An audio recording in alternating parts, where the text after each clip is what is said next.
buenos días. Estamos en la Iglesia Bautista El Cordero y vamos a iniciar nuestra escuela dominical de hoy, 28 de julio del año 2024. Antes que nada, como siempre, vamos a ver el material de Lightwave. Cabe decir que el título está equivocado en el texto. ¿Por qué? Porque nada más pusieron Barak. ¿Y por qué no pusieron en su momento Débora, que es también en su momento partícipe de lo que menciona la lección? La realidad es que esto es una situación machista, porque no quieren ver que Débora era realmente una profetisa, una gobernante y una juez del antiguo Israel. Y eso contraviene lo que es la doctrina dominante en muchas iglesias, que lamentablemente no son de una doctrina pura del cristianismo. La idea central: tu servicio a Dios es valioso, no importa si otro obtiene el crédito. Aplicación para la vida. A Graham Bell se le atribuye la invención del teléfono. Algunos argumentan que Helish Garagray no recibe ese reconocimiento porque presentó su patente el mismo día y en la misma oficina que Bell. Koch, Watson y Wilson recibieron el premio Nobel de Fisiología por su descubrimiento del ADN, pero algunos creen que Rosalind Franklin no recibió el crédito adecuado por su trabajo en el mismo campo. Las personas no siempre reciben el crédito que merecen, pero los mejores de nosotros seguimos dando, sirviendo y actuando. ¿Alguna vez te sentiste decepcionado porque alguien no mencionó tu nombre, especialmente cuando tus acciones fueron decisivas? ¿Esperaste un simple gracias de alguien a quien ayudaste pero nunca llegó? A Barak se le dijo desde el principio que no recibiría ningún honor por la batalla que lideraría y pelearía, pero él fue al campo de batalla e hizo lo que el Señor quería que hiciera. Esto está equivocado, ahorita les digo por qué. Aquí hay una lección importante para nosotros. No debemos rendirnos porque nuestro servicio a Dios es valioso sin considerar quién obtiene el crédito. Ese es el versículo 26 de la lección que vamos a ver. Y ahí lo que quiere decir y lo que profetizó Débora es que Barak no iba a matar a Sisara, sino lo iba a hacer una mujer, Jan. Entonces, esa afirmación del texto está equivocada. Y básicamente fue en su momento una, diríamoslo, sanción que Dios le dio a Barak, porque él originalmente no tenía la intención de ir. Dudó en ir, dudó en acatar la voluntad de Dios. Es más, pidió que solamente iba si lo acompañaba Débora, lo que demuestra que no tenía realmente una gran fe en Dios. Muy bien, vamos a continuar.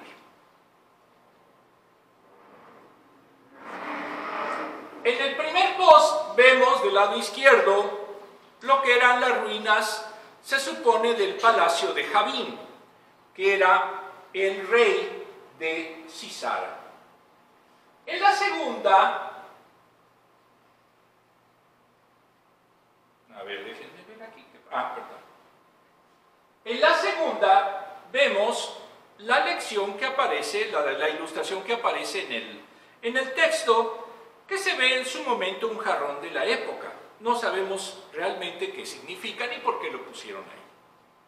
Muy bien, vamos a ver ahora nuestro texto bíblico.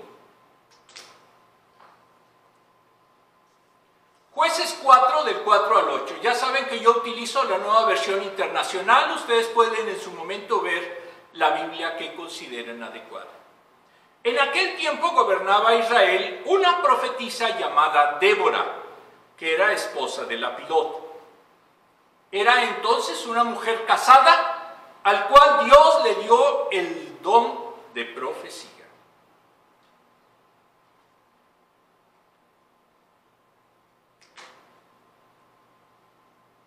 Ella tenía su tribunal bajo la palmera de Débora, entre Rama y Betel, en la región montañosa de Efraín, y los israelitas acudían a ella para resolver sus disputas.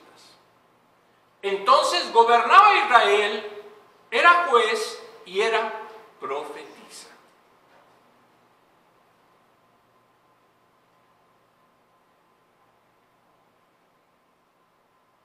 Este sería el mapa de Israel de aquella época. Y en la parte central, donde vemos que dice Manasas, ahí vemos en su momento, arribita de donde dice Efraín, ahí vemos Betel y Rama. Estaba básicamente arriba de Belén. Entonces, más o menos, para que se entiendan, estaría más o menos a esa altura, Betel y Rama. ¿Estamos de acuerdo? Este sería el que se conoce como Mar de Galilea. Y aquí estaría el que sería el Mar Muerto en esta parte. Para que podamos ubicar. Jerusalén estaría en esta parte. Entonces, más o menos entendemos dónde estaba Débora impartiendo justicia.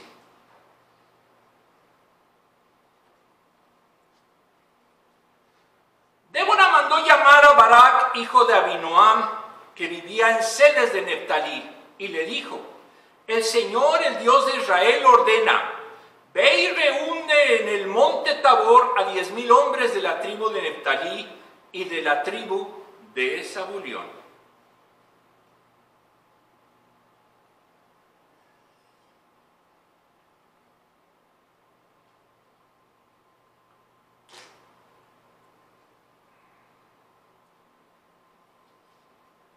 Aquí estamos viendo ahora Cedes. Cedes estaría en esta parte. ¿Estamos de acuerdo? Si vemos, está cerca del Mar de Galilea. Ahora, aquí abajo vemos lo que sería a Zabulón y a Issacar. Zabulón e Issacar estarían aquí. Y esto sería el territorio de la tribu de Israel. En ese tiempo, este territorio estaba asolado por lo que serían los cananeos. Aquí vemos de nuevo el Mar de Galilea. Donde suceden los hechos es entonces en esta altura más o menos.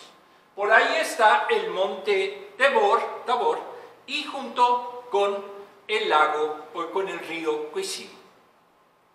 Muy bien, ahí es donde se van a desarrollar los eventos.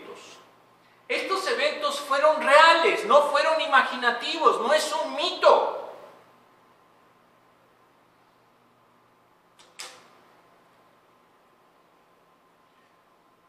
Siete. Yo atraeré a Sisara, que era el jefe del ejército de Javín, que es cananeo, con sus carros y sus tropas hasta el arroyo de Quizón. Allí los entregaré en tus manos.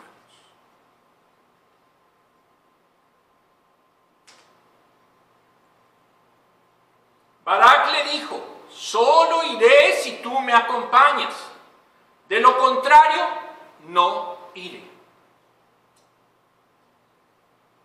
Aquí vemos en el post a una representación, no sabemos cómo sea en su momento Débora, y ahí vemos a Barak debajo de una palmera, aunque ese es un término cananeo, realmente quizás era algún tipo de choza o algo. Y ahí es donde estaba Débora, impartiendo justicia y ejerciendo el gobierno de Israel. Ahora, es importante establecer que Débora no era simplemente una mujer, era la gobernante de Israel, era la profetisa de Israel. Entonces, Débora era precisamente una mujer que Dios hizo un llamado para que fuera también la que guiara la victoria al pueblo de Israel. Vamos a ver ahora el contexto. Vamos a ver que que de Débora y Barak se dan las siguientes lecciones de liderazgo. De acuerdo a la Biblia de Liderazgo de John C. Maxwell, editorial Vida, corresponde a la ley del respeto. Las personas siguen a los líderes más fuertes que ellas, Jueces 4, del 1 al 16. ¿Qué significa?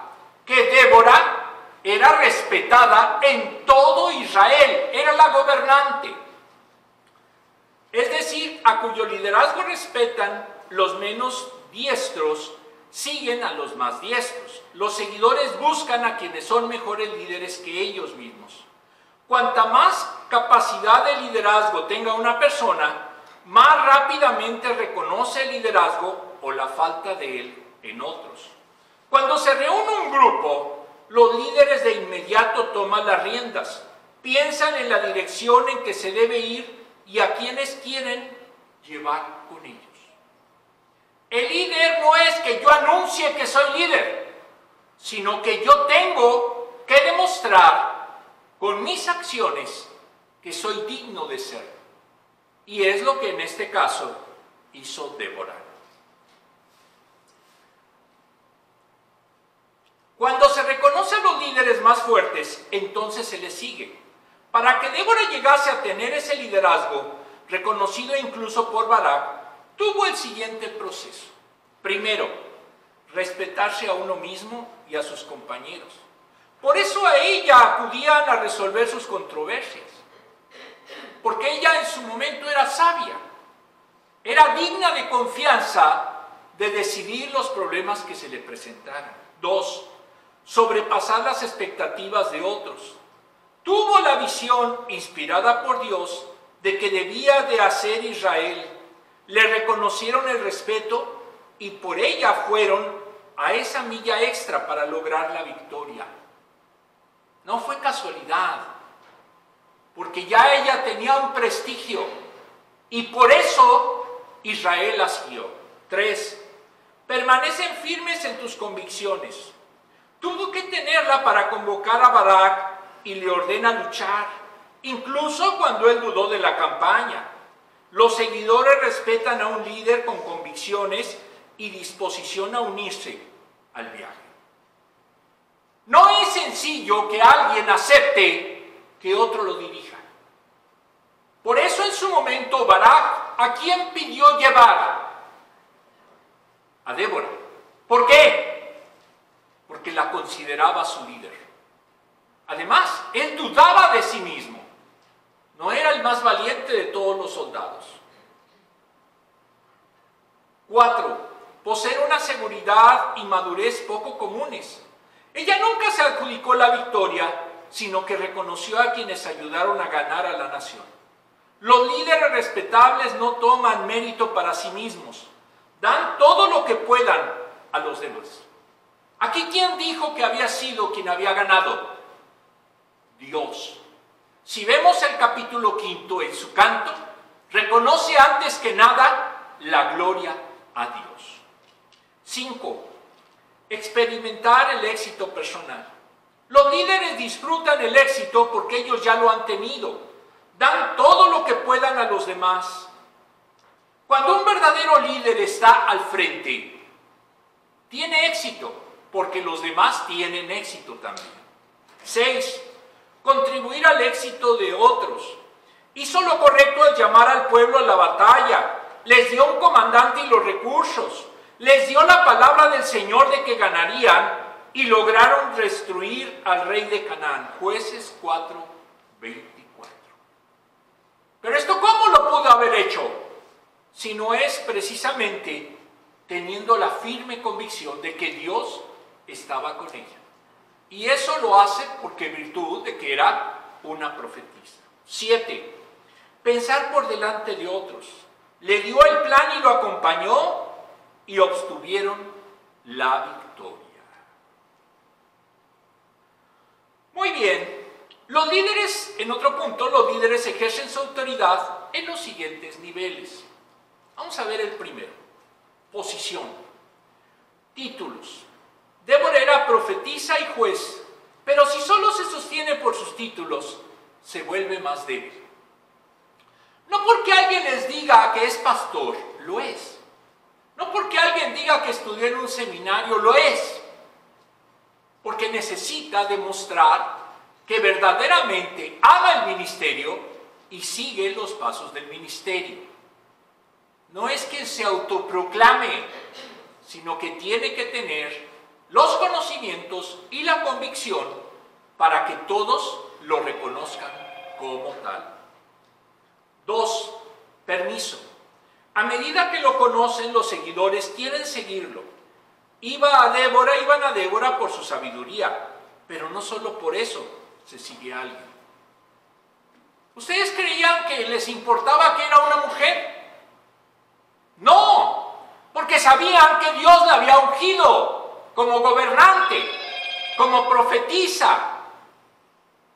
Y por lo tanto, no podemos en su momento pensar que solo porque era mujer no tenía liderazgo, porque Dios se lo había concedido. Y eso es precisamente la lección más importante de este texto. Dios sabe a quién elige como líder.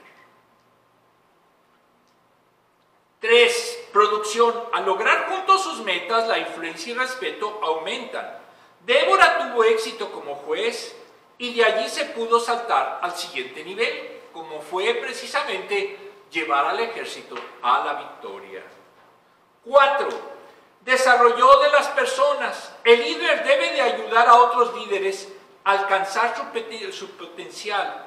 Con ella inspiró a Barak. Barak, ¿qué pidió para ir a la batalla? Que lo acompañara. ¿A quién? Débora, por el prestigio que tenía Débora. Y además era una mujer de Dios, porque el ser profeta no es como usted lo dice, que se autoproclame, sino que Dios la eligió. Entonces aquí vemos que Dios puede elegir profetas y yo me atrevo también a decir sacerdotes e incluso pastores. Personalidad. 5. Los líderes que pasan su vida desarrollando individuos y organizaciones marcan un impacto durante mucho tiempo y las personas las siguen debido a quién es el líder. Débora era madre de Israel. Ella logró el nivel de personalidad en el liderazgo. Los líderes no pueden planear llegar al nivel 5, ya que solo llegan a este nivel con tiempo y la gracia de Dios.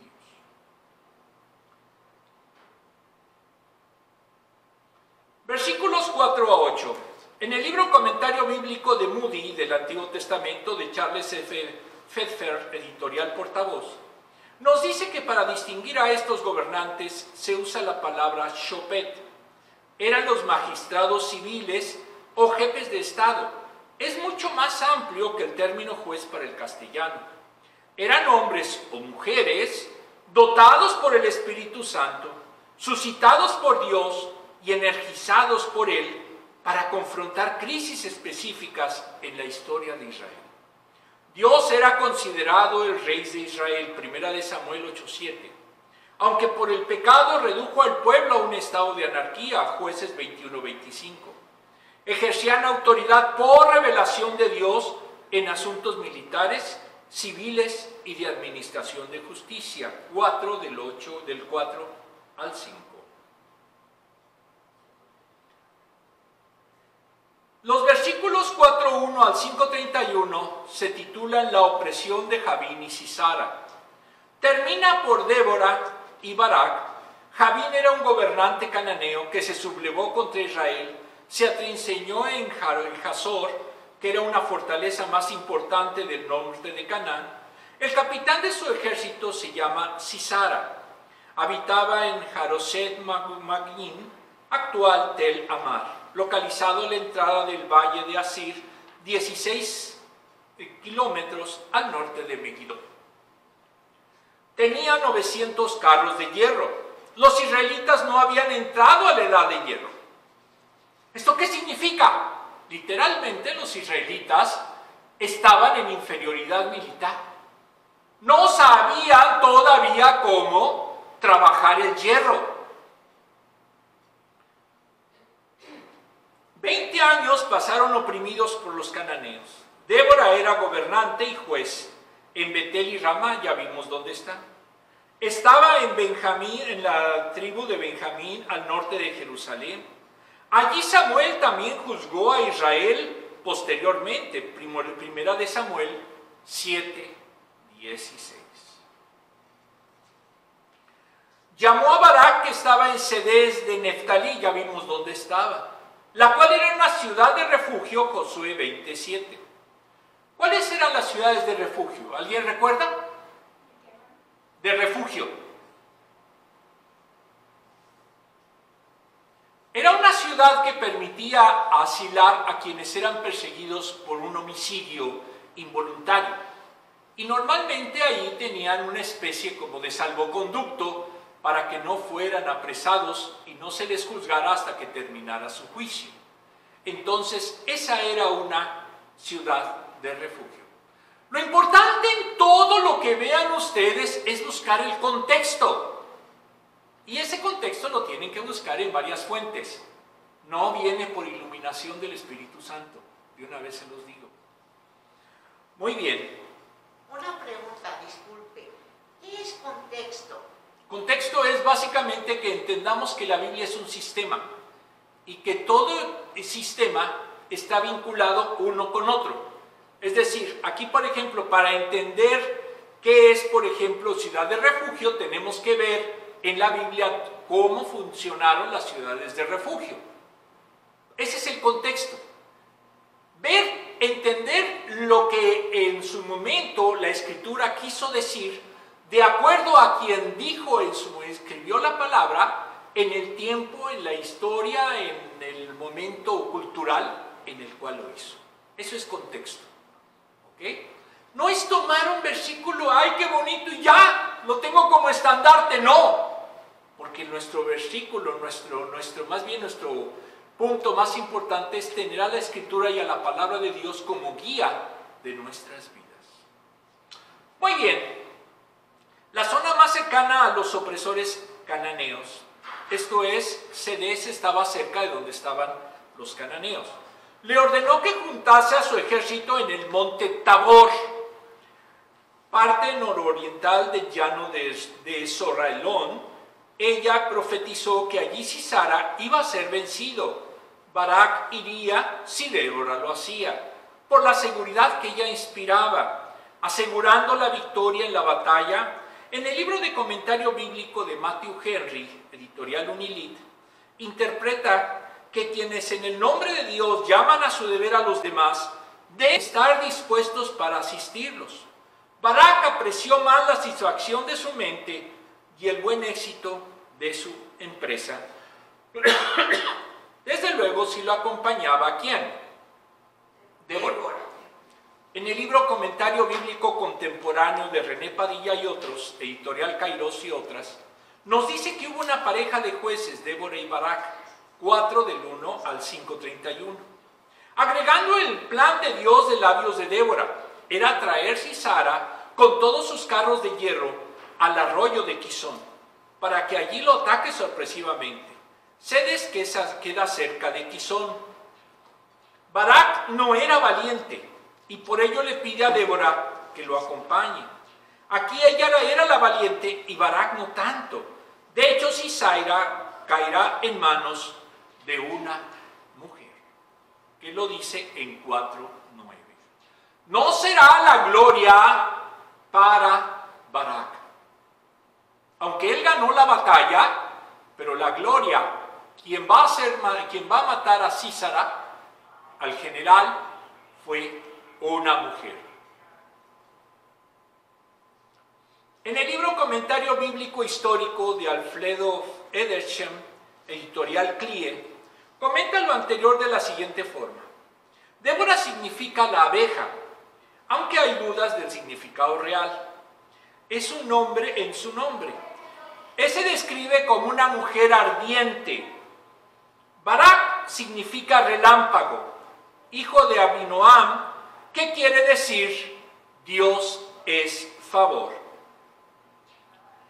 Dios es favor. Barak dudó de juntar un ejército de 10,000 hombres en el monte Tabor, y solo lo haría si Débora lo acompañaba.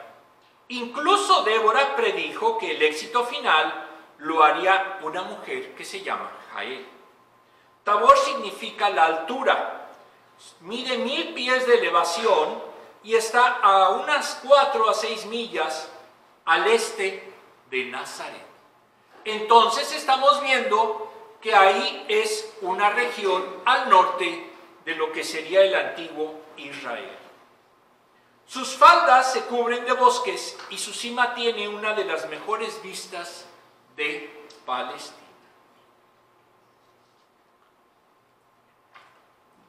Los carros de batalla de los cananeos eran de hierro con guadañas. Vamos a ver cómo eran esos carros. ¿Saben lo que es una guadaña? Sí, es como la que pintan siempre con la representación de la muerte. De la muerte, ¿no? Pero la guadaña en sí es una espada afilada, puede ser curva, pero vean cómo eran los carros de aquella época. Ahí vemos el carro que era de hierro y las guadañas estaban en las ruedas. Imaginen lo que hacía esa guadaña cuando pasaban por los soldados enemigos. ¿Qué creen que haría? Los cortaba. Los cortaba. Y reitero, para un pueblo que todavía no sabía manejar el hierro, pues literalmente era una masacre. ¿Cómo fue posible que ganaran cuando no tenían militarmente la posibilidad de hacerlo? Muy bien, vamos a ver ahora el desglose que está en su texto. Esto lo vamos a ver después. Desglose. Moisés sacó a los israelitas de Egipto y Josué los llevó a la tierra prometida. Josué 1 del 1 al 3. Donde conquistaron la tierra y hubo paz. Después, cuando murió la generación de Josué, Jueces 2:10, la siguiente pecó y se apartó de Dios. Versículos del 11 al 13. Entonces Dios permitió que sus enemigos los vencieran y tomaran sus posiciones. Versículos 14 al 15. Dios les dio un juez que rescató al pueblo, restauraría su relación con Dios y recuperarían sus posesiones. Versículo 16. Pero el pueblo volvió al ciclo tóxico, cayó en pecado y experimentó el sufrimiento. Pero Dios les levantó un líder. Versículos 17 al 19. Después de 80 años de paz con Ayod, 3:30, los israelitas pecaron y sufrieron 20 años bajo el dominio del rey Jabín, que era cananeo, y su general Sisara, quien tenía 900 carros y era imparable. Capítulo 4 del 1 al 3 de Jueces. Los israelitas clamaron a Dios y en los momentos difíciles Él tiene un plan de escape y utiliza individuos para llevar a cabo el plan y la autoridad para hacerlo.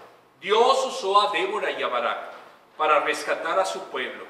Ella era esposa de Lapidot y atendió el hogar como juez, resolvió disputas y siendo profetisa, habló en nombre de Dios a su pueblo. Pero ya vimos que el término juez en hebreo también significa gobernante. Literalmente, ella era la madre de Israel, la gobernante de Israel. 3. Barak fue hijo de Abinoam, de la tribu de Neftalí, versículo 6. Dios le había estado pidiendo a Barak que hiciera algo con respecto a los desafíos que enfrentaba el pueblo. Dios usa a personas de diversos orígenes y habilidades como una oportunidad de victoria cuando se reúnen y trabajan juntos. Dios usó a Barak como guerrero. Pero ¿por quién? ¿A quién en su momento Barak necesitó? A Débora. Y como guerrero reunió un ejército y a Débora por su sabiduría resolvía problemas. Ella reafirmó el mensaje de Dios de una victoria sobre los opresores. Barak se dejó desafiar y escuchó lo que Dios le estaba diciendo. En la lógica humana, Barak era totalmente incrédulo. Él era guerrero y sabía que no tenía nada que hacer contra los carros de guerra de hierro de los cananeos. ¿Por qué? Porque eran inferiores. Militarmente eran inferiores. Para una comparación burda, ustedes tienen unas pistolas o tienen unas ametralladoras y los enemigos tienen resorteras. ¿Quién cree que va a ganar? ¿Quiénes? Los que tienen armas. Los que tienen armas. Así era de desigual la lucha entre Israel y los cananeos en aquel tiempo. ¿Ok? Muy bien, vamos a ver ahora las preguntas. ¿Cuál es uno de tus inventos favoritos de la historia? Pues el teléfono celular. Díganme, ¿quién no quiere un celular? O si quieren otra cosa que no sea un celular. Sobre todo los jóvenes. Y si sirve mucho si lo saben utilizar. Y no se dejan contaminar. ¿Cuándo te ha ayudado? No, sí, ya lo había puesto. ¿Cuándo te ha ayudado alguien más a seguir la guía de Dios? En una iglesia estamos ¿para qué? Para juntos hacer que crezca la iglesia. No estamos para ver si yo soy mejor en su momento que otras personas. La iglesia cristiana no rinde tributo a muertos. Me da tristeza ver el muro de Facebook de esta iglesia, porque vemos la imagen de un pastor que ya murió. ¿La iglesia murió con él? No. Entonces creo que lo primero de hacer es quitar la imagen del pastor muerto, porque necesitamos que la iglesia reviva. Si no hacemos nosotros que realmente reviva, creo que el mejor homenaje para el pastor muerto es que la iglesia subsista, no que muera con él. Sí. Y yo creo que él está en un lugar que no lo cambiaría por el lugar que ahora nosotros tenemos. Pero ahora a nosotros nos toca estar ¿qué? Está él en un mucho mejor lugar, que es en la presencia del Señor. Y nosotros lo que debemos de hacer es honrar su memoria, ¿cómo? Mejorando este lugar. Haciendo que prospere la iglesia, no enterrándola con él.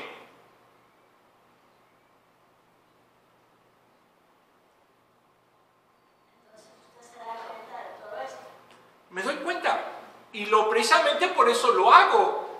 ¿Qué pasaba con Israel? Débora se dio cuenta de cómo estaba Israel. 20 años ya estaban oprimidos. ¿Qué hizo?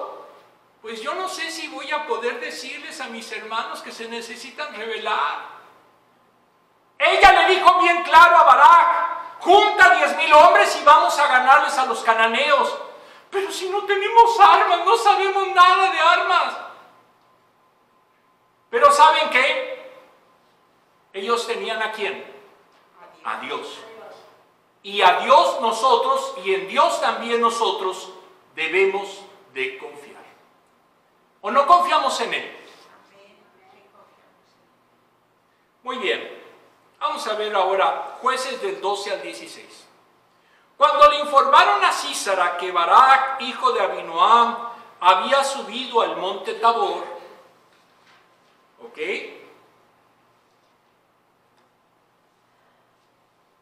Sísara convocó a sus 900 carros de hierro y a todos sus soldados, desde Jaroset Goyim hasta el arroyo Quizón. Ya vimos que el arroyo Quizón estaba cerca de Cedes, la ciudad donde estaba en su momento Barak. Entonces Débora le dijo a Barak: adelante, este es el día en que el Señor entregará a Sísara en tus manos. ¿Acaso no marcha el Señor al frente de tu ejército? Barak descendió del monte Tabor, seguido por los 10,000 hombres.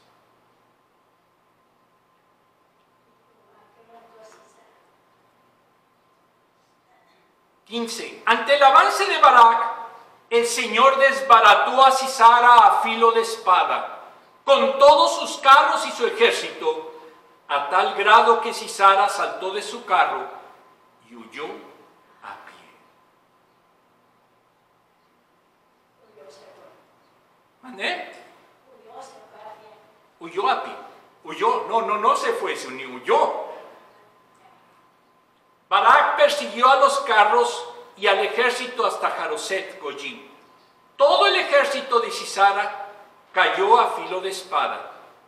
No quedó nadie con vida. Vamos a ver ahora el contexto. Bueno, esta imagen es un cuadro en el Museo del Prado, en donde se ve gráficamente, reitero, es una mera creación artística, lo que sería la batalla de Barak contra Sisara. Contexto, versículos del 12 al 16.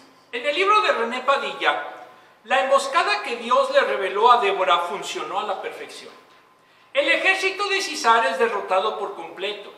Sisara escapa, pero finalmente es asesinado en un encuentro cuerpo a cuerpo.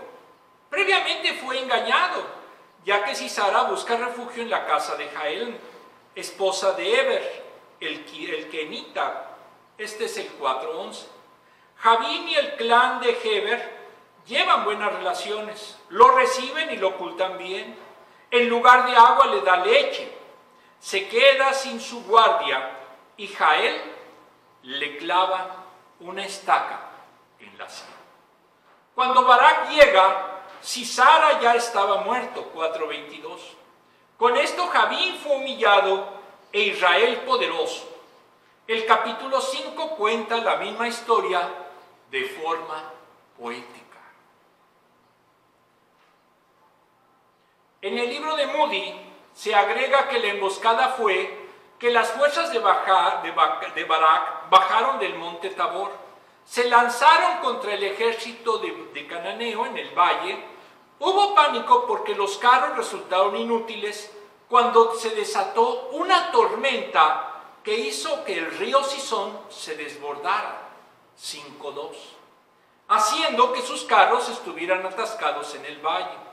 Sisara huyó a la tienda de Jael, esposa de Eber, ceneo. Los ceneos eran nómadas y no fueron oprimidos por los cananeos, ni los ceneos tomaron parte de la revuelta de los israelitas en contra de ellos, asesinando Jael a Sisara con una estaca en la sien, demostrando lealtad a Israel, que es el 4:17.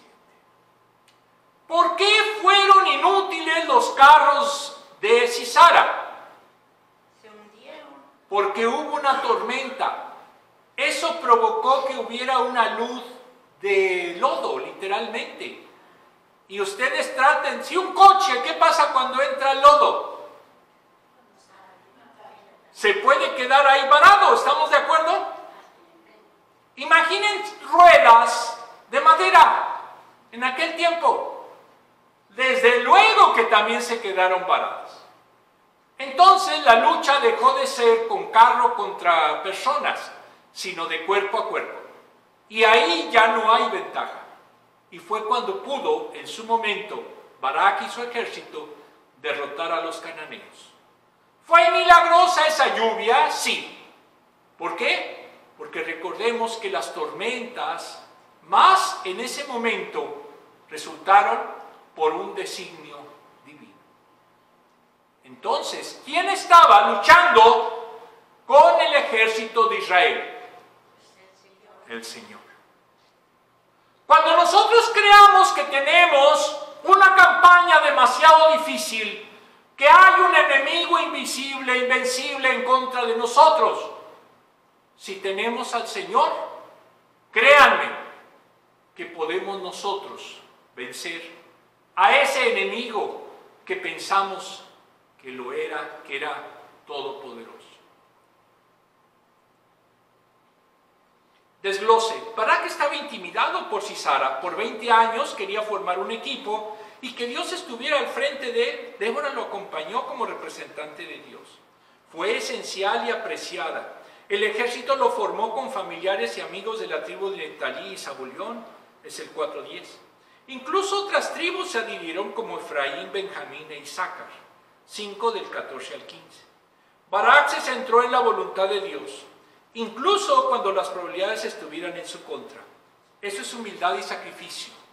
Y se reitera por el liderazgo de Débora. Sus tropas se reunieron en el monte Tabor, cerca del campo de batalla de Megiddo. Era ideal porque los israelitas podían bajar del monte al valle abierto con ventaja de la altura. Barak escuchó los planes de Dios.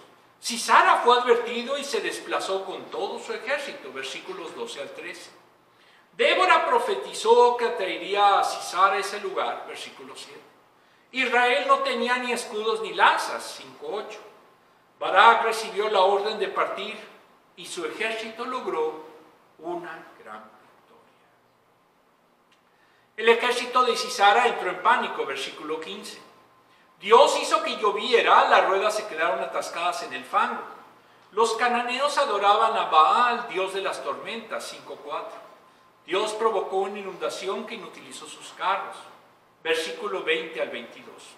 Sisara dejó sus carros y huyó, 4:15. Barak persiguió al ejército de Sisara hasta destruir a todos. Barak aprovechó el clima y la topografía para triunfar, pero sucedió esto porque Dios estaba con él. ¿Como quién lo profetizó? Débora. Vamos a ver la siguiente pregunta. ¿Dónde está el Museo del Prado? En España. Es el principal museo de España. No me acuerdo del autor, no tenía la referencia de qué autor, pero decía que estaba en el Museo del Prado. Entonces, quien quiera ver esa obra, pues ya sabe dónde encontrarla. Es aquí trazando el charco. 3. ¿Cómo podemos discernir cuando Dios nos está llamando? ¿Dónde nosotros vemos las profecías de Dios? En la Biblia. En la palabra. Ahí es la que nos habla y nos dice si realmente nosotros estamos siguiendo a Dios. ¿Y cuál es su voluntad?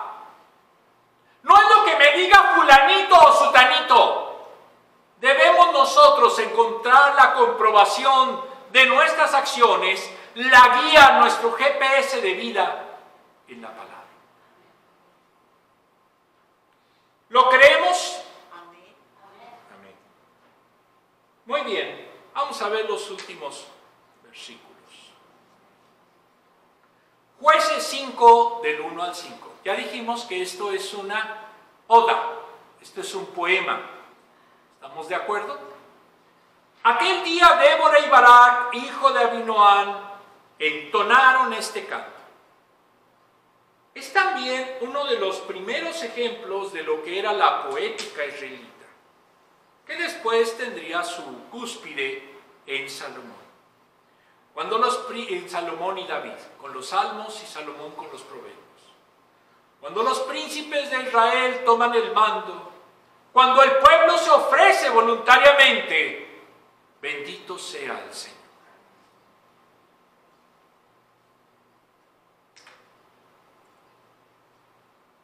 Oigan reyes, escuchen gobernantes, yo cantaré al Señor, tocaré música al Señor, el Dios de Israel.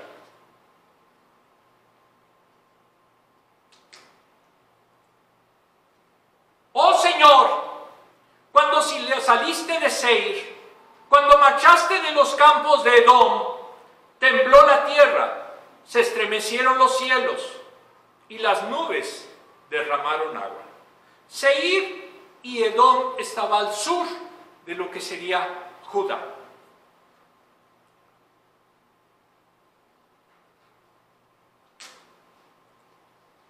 Temblaron las montañas al ver al Señor, el Dios del Sinaí, al ver al Señor, el Dios de Israel. Vamos a ver en su momento, aquí vemos a Débora en una representación haciendo precisamente esa oda junto con Barak. Contexto. El capítulo 5 es la narración del capítulo 4 en verso. La oda, que es un poema lírico, transmite emociones exaltadas e inspiradas. Empieza con una exhortación a loar al Señor. En el versículo 3 se apremia a los gobernantes para que consideren los poderosos hechos del Dios de Israel. El versículo 4 es un paralelismo, ya que salieron del Sinaí y de Oreb durante su peregrinaje. Ahora salen de Seir y de Edom para liberarse de los cananeos opresores. El versículo 5 muestra a Dios saliendo de su habitación para ayudar a su pueblo en su conflicto con Sisara.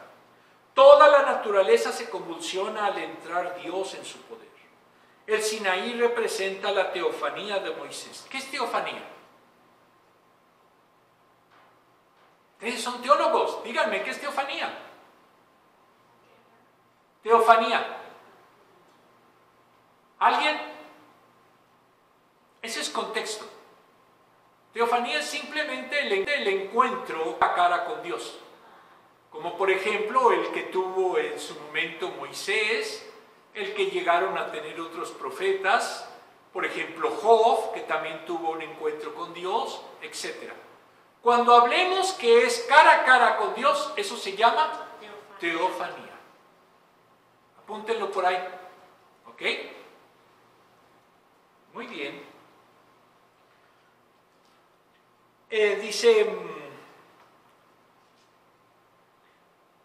Representa la teofanía de Moisés y la entrega de la ley. Aquí viene Dios del sur del Sinaí para liberar a su pueblo.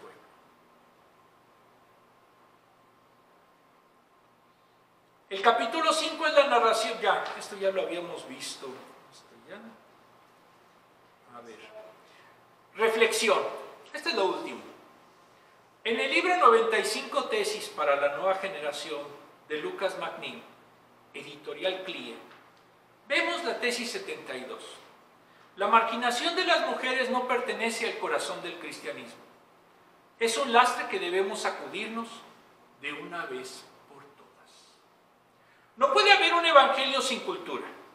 No hay un cristianismo puro que pueda aislarse de las marcas de la cultura en que se desarrolla.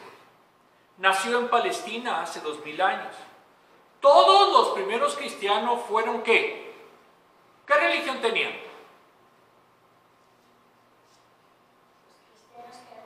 Los primeros cristianos en el siglo I, ¿qué religión tenían? Eran judíos. Originalmente todos pertenecían o venían de los judíos.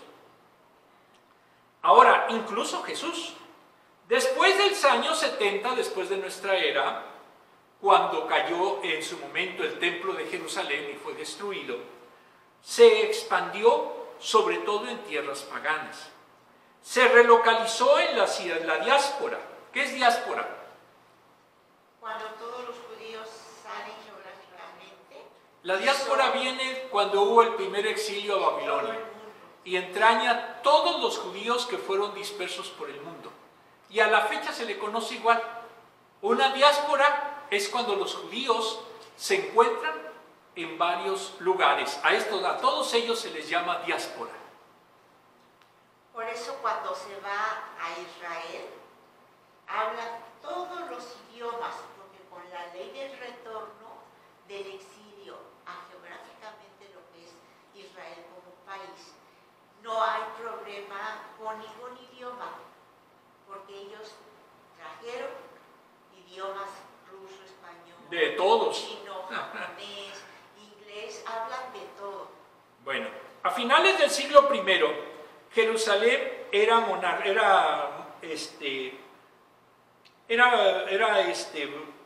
prosperaba. Jerusalén era minoría, perdón. Prosperaban Éfeso, Antioquía, Alejandría y Cartago. Esos eran básicamente los lugares en donde más prosperaban en el siglo I. No creyeron que la fe verdadera tenía que ser judía. Tendieron puentes para mostrar que el cristianismo podía seguir siendo, en otras geografías, una alternativa valiosa. Utilizó entonces diferencia y adaptación. en eso tomó al patriarcalismo romano como modelo, ya que el paterfamilias tenía la manus injectio, pero eso era incompatible con el modelo cristiano. El paterfamilias era el líder de la familia romana. La manus injectio entraña que tenía el derecho de la vida y la muerte sobre todos los miembros de la familia, hombres libres, hijos, esclavos, etc. Ese fue el modelo que tomó el cristianismo para adaptarse y para hacerlo atractivo a los romanos. Ahora, dice, también no acepta el dominio dice, el modelo cristiano no acepta el dominio de una persona sobre otra. No ve a las mujeres de un modo pasivo. La esclavitud tampoco era compatible con el cristianismo. Y solo fue una forma de favorecer el diálogo con la cultura greco-romana. En Gálatas, Pablo dijo que ya no había judío, ni gentil, ni esclavo, ni hombre libre, ni hombre, ni mujer. Porque todos ustedes son ¿qué? Uno en Cristo. Esto lo pueden ver en Gálatas 3, 27 y 28. La Iglesia se distancia del modelo de Jesús, haciendo el patriarcalismo del amor un rango distintivo de las comunidades cristianas. Entonces, la forma cultural grecorromana se integró al mensaje cristiano como esencial y nativo. Se enseñó, pero en Cristo ya no hay ni judío, ni gentil, ni esclavo, ni amo, ni hombre, ni mujer. Pero al marginar a las mujeres de ciertas actividades, responsabilidad, autoridad y reconocimiento, no pertenece esto al corazón del cristianismo. Y para eso debemos, primero, revisar nuestras palabras y hábitos para que sean coherentes con la intención original de Dios.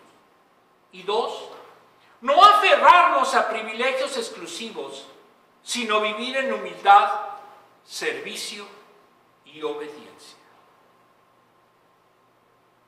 Los tiempos ya están más maduros para que se haga justicia con las mujeres y le reconozcan su dignidad, sus derechos, su autoridad y su justa participación en el ministerio y la familia. El patriarcalismo del amor fue una estrategia de evangelización para adaptarse a los grecorromanos. Pensaba para una época muy diferente a la actual. No es un elemento esencial de la fe cristiana. El protestantismo reconoció que cada miembro bautizado es miembro del pueblo de Dios con plenos derechos y deberes. En 1523, Argula von Grumbach firmó el primer tratado de teología de una mujer, defendiendo a Lutero.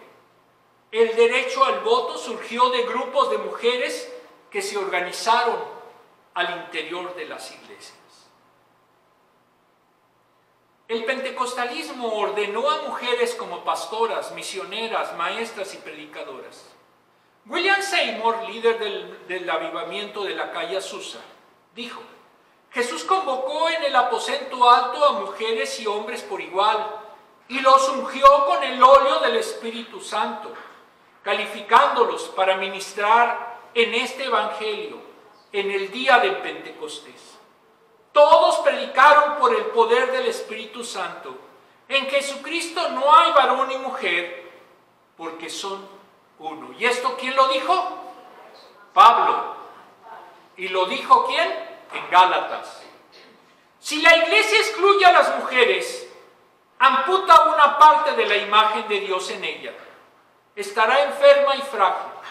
Al marginarlas, silencia a la mitad de la gracia y la obra del Espíritu Santo. Si no, no nos quejemos de que esté declinando el liderazgo, estructuras débiles y la falta de poder espiritual.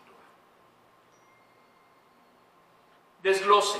Jael era ama de casa, casada con Eber, 4:17. Eber era traidor y era allegado al rey Jabín.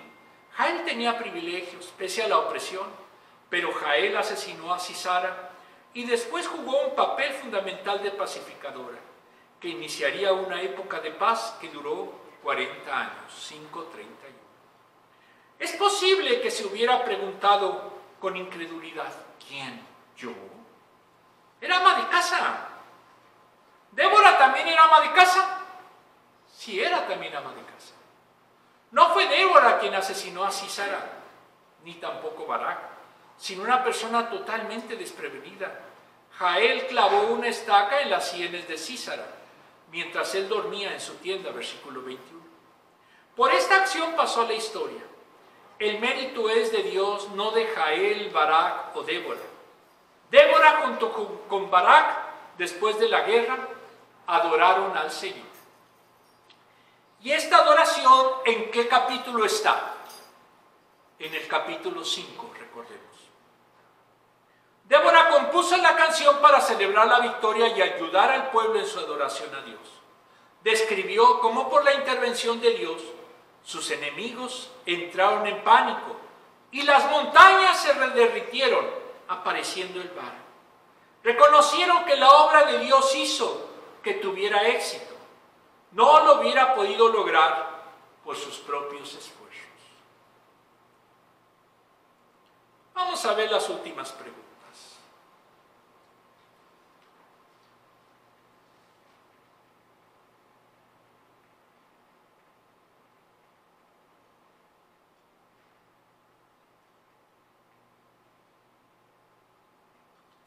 ¿De qué manera puedes honrar y dar crédito a Dios por tus logros en la vida?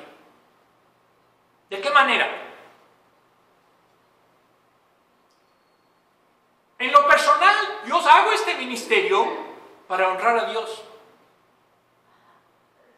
Y eso es lo que hay que hacer en todo lo que hagamos, para honrar a Dios. Insisto y reitero, si ustedes quieren ser una iglesia en donde estén adorando a un pastor muerto, les tengo una noticia. No son una iglesia cristiana. Porque Dios es el primer lugar y lo más importante de una iglesia. ¿Cuáles son algunas maneras en que podemos darle gloria a Dios por lo que Él hace en la vida de nuestro grupo? Primeramente, buscando su superación. Todos somos salvos. Los que creen y realmente lo creen. Porque muchos no creen ni son salvos, aunque estén en la iglesia. Si Dios lo permite y ustedes lo quieren, a partir del miércoles, me han dado la autorización la hermana María, falta que ustedes lo valen, puedo dar un curso que se llama Una iglesia sana y unos creyentes saludables, para que les diga cómo es tener una iglesia verdaderamente sana y que ustedes sean creyentes saludables. Valórense ustedes si en la actualidad lo son. Estamos ahorita 2, 3, 4, 5, 6, 7, 8 gentes en una iglesia que podían estar 50. Y eso significa que necesitamos cambiar urgentemente para verdaderamente cumplir la función de la iglesia, que es evangelizar. ¿Ok? Muy bien. Nuestro último versículo. Jueces, ¿todos? Jueces 5:31. Así perezcan todos tus enemigos, oh Señor, pero los que te aman sean como el sol, cuando en todo su esplendor, entonces el país tuvo paz durante 40 años. Jueces 5:31. Vamos a hacer por último una pequeña oración. Amantísimo Padre, te pedimos vehementemente, clamamos a ti, que nos des la fuerza y la sabiduría de Barak, la fuerza y la sabiduría de Débora, la decisión de Jael, para que podamos cumplir las metas que tú nos has encomendado. Permite que reviva esta iglesia, permite que no muera, permite que sea ejemplo, que sea faro de luz, porque aquí se debe de enseñar una sana doctrina que lleve en su momento a muchas almas a la salvación. La batalla es dura, Señor. Hay pocos obreros, pero tú, Señor, haz que toda la sangre que tengamos que derramar, si es en tu nombre, traiga bendición y salvación a muchas almas. Todo esto te lo pedimos en el sagrado nombre de nuestro Señor Jesucristo. Amén. Nos vemos el próximo domingo. Les suplico llegar temprano.